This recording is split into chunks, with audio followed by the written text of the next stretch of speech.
আমার কালকে রাত্রে কে যেন ভাঙি দিছে। আমি এটা সুষ্ঠু তদন্ত চাইতেছি। লক্ষ্মীপুরে রাতের আধারে নির্মাণাধীন 2 কক্ষ বিশিষ্ট দোকানঘর ভেঙে দিয়েছে দুর্বৃত্তরা।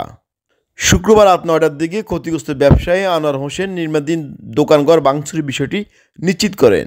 এর আগে বৃহস্পতিবার রাতে লক্ষ্মীপুর পৌরসভার 10 নম্বর ওয়ার্ড মজিপুর এলাকায় আকিজ বি ফ্যাক্টরির সামনে নবনির্মিত দোকানঘর ভাঙচুর করে দুর্বৃত্তরা। ক্ষতিগ্রস্ত ব্যবসায়ী আনোয়ার হোসেন জানান, রাহান নামে এক ব্যক্তির কাছ থেকে 5 বছরের জন্য 5% জমি লিজ নেন আনোয়ার।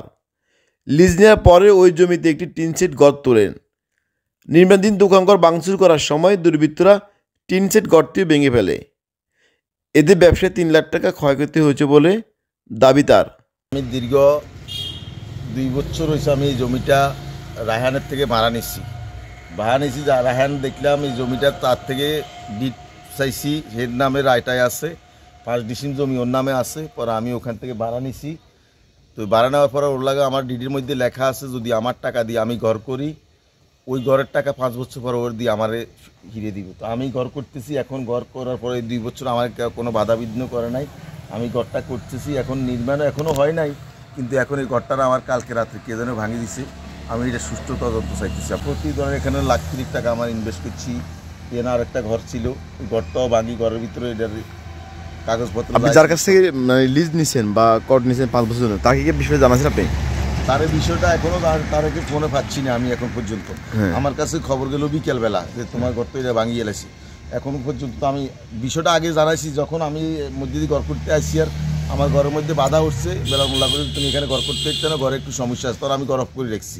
অফ করে রেখে আমি হেরে বিষয়টা জানাইছি যে ভাই এই বৃত্তান্ত ঘর করতে নিষিদ্ধ করে তাহলে ঠিক আছে, তুমি অফ থাকো, আমি দিন 10-এর ভিতরে আমি কাগজ একটা বাকি আছে এটা সৈর্য করে তোমাকে দিব। তো এটার পরে আমি অফ রয়েছি। এখন কালকে রাত্রে আমার ঘরটা ভাঙিয়ে এই অবস্থা করছে। এখানে এই ঘরটা করছি, এটা শেষ। এখানে আরেকটা ঘর ছিল, ওইটাও ভাঙি। আপনার ধারণা কি কারা ভাঙতে পারে বা কেন ভাঙতে পারে? কারা ভাঙতে পারে আমি তো দেখি নাই। এমনি আমার একটু কারণ তো আমার এখানে শত্রুতাও নাই। আমি ঘর লইছি ভাড়া, জায়গা লইছি ভাড়া, ঘর করতেছি আমার টাকা দিই।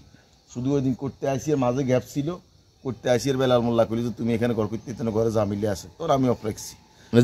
জায়গার সমস্যা ছিল, জায়গার সমস্যা। সে করলো জায়গার সমস্যা, তোর আমি মালিক পক্ষরে জানাইছি। মালিক পক্ষ কইল যে আমার একটা খতিয়ান সংশোধন করতে দিছি, দিন 10 সময় লাগবে আমার আসতে, তুমি এই পর্যন্ত অপেক্ষা করতো। আমি অপেক্ষায় ছিলাম। এখন কালকে আজকে বিকেল আমার কাছে খবরগুলো যে তোমার ঘরটা ভাঙিয়ে এই অবস্থা। এখন ধরুন আমার লাখ 3-4 টাকা ক্ষয়ক্ষতি হয়েছে। আমার এই 2 রুম না 2 রুম, যে 2টা রুম আর একটা টিনের ঘর ছিল এখানে, পুরাতন ঘর, এই ঘরটা। মোহাম্মদ রুবুল হোসেন, লক্ষ্মীপুর মেল।